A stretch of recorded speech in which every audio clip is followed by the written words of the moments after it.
हाँ साहब, हमारे घर के पास में एक सिंह साहब रहते हैं, पीडी सिंह साहब। उनके घर में दो छोटे छोटे बच्चे हैं।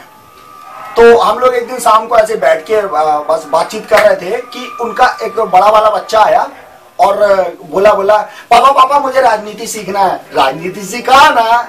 बोले बेटा तू अभी बहुत छोटा है राजनीति सीखने के लिए। बोले नहीं पापा आप तो मुझे सिखाओ प्लीज। बोले ठीक है चल बता अपने घर में कमाता कौन है।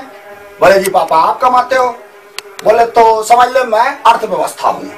घर कौन चलाता है। बोले जी पापा मम्मी। बोले समझ ले वो सरकार है। अपन पेमेंट किसको देते हैं, वेतन तनख्वाह। बोले जी पापा अपनी नौकरानी को। बोले समझ ले वो कर्मचारी है। बोले जी पापा मैं। बोले तब तुम हरील तो कर रहे हैं बेटा, तुम समझ लो जनता हो। बोले भाई जी मेरा छोटा भाई। बोले वो समझ ले देश का भविष्य। जा सो जा। अभी साहब वो रात को सो गया।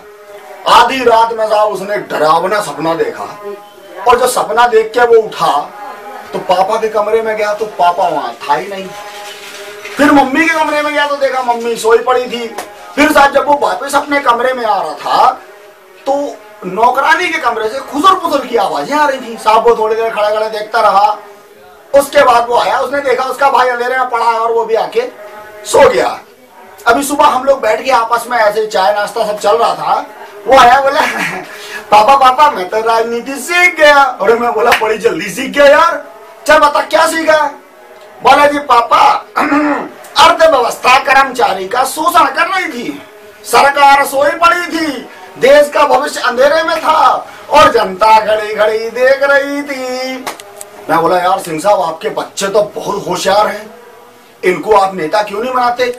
तब साहब सिंह साहब ने मुझे बताया कि साहब कोशिश तो मैंने बहुत की पर भगवान ने वरदान देने से मना कर दिया। कैसे साहब मैं बताता हूं आपको।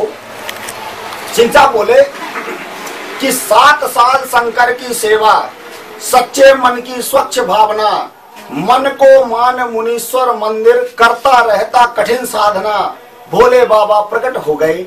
भक्त बता क्या काम करूं, मैं यूं हाथ जोड़कर बोला ये राजनीति का कठिन दौर है, मेरा भी उद्धार करो और मेरे घर में एक राष्ट्रीय नेता का अवतार करो।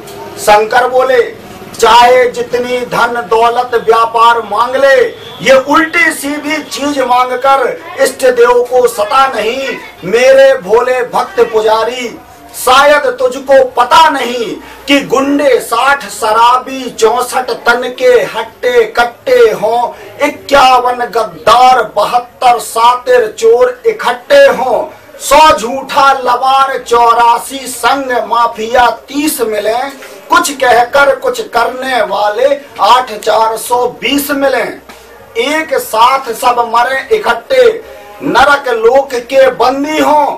इन सब की आत्मा मिला करके जो जीव पनपता है, फिर मरे 500 जीव, कहीं तब नीता एक जन्मता है।